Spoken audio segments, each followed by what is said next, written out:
E aí, galera, bom dia, boa tarde, boa noite, boa madrugada de estudo, tudo bem com vocês? Sejam todos bem-vindos mais uma vez ao canal no YouTube do Professor Renatão. Hoje voltamos aí com a nossa série de vídeos Questões Todo Dia para a Polícia Militar do Estado do Paraná e também para a Polícia Civil do Estado do Paraná, certo? 2 editais abertos, 2 editais aí com a mesma banca organizadora e a gente vai fazer muitas questões a respeito desses dois concursos, ok? Logo abaixo na descrição do vídeo a gente tem alguns links importantes para você. Tem os nossos dois grupos, tanto da Polícia Militar quanto da Polícia Civil.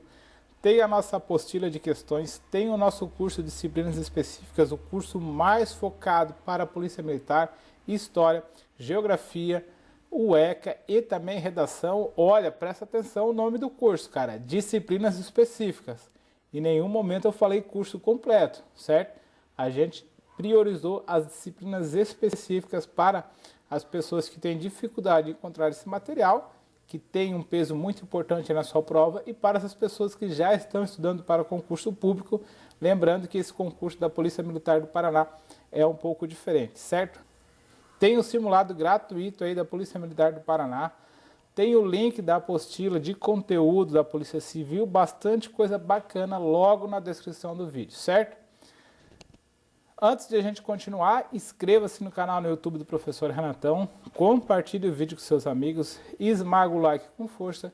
Qualquer dúvida você pode e deve deixar nos comentários do vídeo. A primeira questão é da Polícia Civil do ano de 2018, que diz o seguinte: em relação à lei penal no tempo, à irretroatividade da lei penal, é correto afirmar que a lei penal mais a severa aplica-se ao princípio da ultratividade, B, benigna, aplica-se ao princípio da extratividade. C, severa, aplica-se ao princípio da retroatividade mitigada. D, severa, aplica-se ao princípio da extratividade. E benigna, aplica-se ao princípio da não ultratividade. Então você resolva aí a questão, dê o seu pause e em alguns instantes a gente volta aí para a resolução, beleza? Bom, o que você precisa entender primeiro é a diferença entre ultratividade e retroatividade. Ultratividade ocorre quando a lei, mesmo depois de revogada, ela continua a regular os atos ocorridos durante a sua vigência, tá? Ocorreu um fato, tinha uma lei naquela época, mas essa lei foi revogada. Porém, os fatos ocorridos durante a sua vigência vai ser aplicada aquela lei. Estamos falando da ultratividade. Retroatividade. A retroatividade é a possibilidade conferida à lei penal de retroagir no tempo, a fim de regular os fatos ocorridos anteriormente à sua entrada em vigor. Em poucas palavras, retroatividade, ela vai voltar no tempo, tá? Ela vai retroagir no tempo. Então, só com essa distinção aqui, a gente já consegue perceber que o gabarito dessa nossa primeira questão é a questão B. Por quê? Porque trata de uma lei benigna para beneficiar o réu. O Código Penal admite sim a extratividade quando for para beneficiar o réu, ok? Então, quando for para beneficiar o réu, pode sim haver a extratividade. A extratividade é um gênero o qual engloba 2 subgêneros, tá? O subgênero da retroatividade e o subgênero da ultratividade, beleza? Partimos aí para a próxima questão. A questão de número 2 é uma questão da Polícia Civil do Estado de Santa Catarina, escrivão, tá? E diz o seguinte: é correto afirmar acerca dos princípios constitucionais, preste atenção, pô Renato, não é aula de constitucional, do direito penal, tá? Então é correto afirmar acerca dos princípios constitucionais do direito penal. Então são princípios do direito penal, constitucionais que estão na Constituição, mas que tratam do direito penal. Item A. A fixação de crimes e das respectivas penas não depende de lei formal. B. Para beneficiar o réu, a lei penal poderá ser aplicada retroativamente. C. A lei penal poderá deixar de incriminar uma conduta já tipificada por legislação anterior. D. As penas cruéis poderão ser aplicadas caso o delito cause grande comoção social. E. na impossibilidade do cumprimento da pena pelo réu, os seus familiares poderão ter a liberdade restringida. Para tudo, para tudo. Sem pensar muito, dá o seu pause aí, pausou, resolva a questão. Sem pensar muito, aí é que você já nunca viu o Código Penal na vida. Pô, já tira a letra E.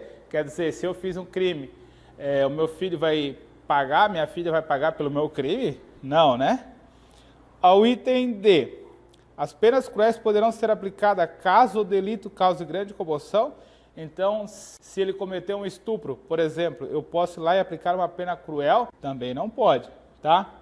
C, a lei não poderá deixar de incriminar uma conduta já tipificada por legislação anterior?